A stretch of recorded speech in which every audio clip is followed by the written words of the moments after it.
ICE raids have begun in earnest, as promised by Trump and one of his key appointees, Tom Homan.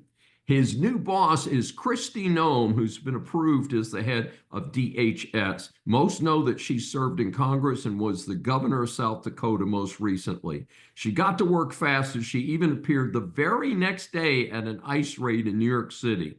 I'm going to suggest right now that the brilliant, articulate, and awfully good-looking conservative Kristi Noem might be our first female president. Once these illegals are picked up, time to dump them out of the country. In a fascinating one-day interaction, Trump sent 2 military planes to Colombia with the trash collected by ICE. Their socialist president, Petro, said that the plane could not land since the inmates were being shackled on the planes. Remember that these were convicted criminals, not just illegals. Hey, somebody mentioned the movie Con Air. Yeah, let's not have these criminals running around in the airplanes. Doesn't sound like a good idea.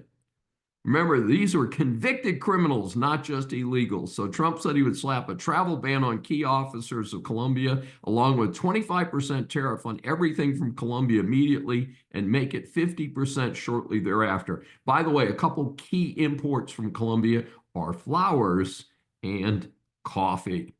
A few hours later, Colombia's president offered to send his personal plane for the criminals. Raids have continued across the country, including our base here in Houston, Texas. Generally, the reaction of the public has been good. Of course, there have been some hysteria about illegals who are not convicted criminals being picked up at the same time. My sympathy is not there. Further, the concept that illegals are doing the work that Americans won't do is flawed. For instance, for agriculture, America has had a guest farm worker program in place for decades. And what about all those who played by the rules and came here legally? I understand there may be some restaurants and hotels which will have to start playing fair by paying everybody who works there legal wages. I fully support that. I do not work with any employer who employs illegals or attempts to avoid the wage laws here in the United States. We should be supporting that policy.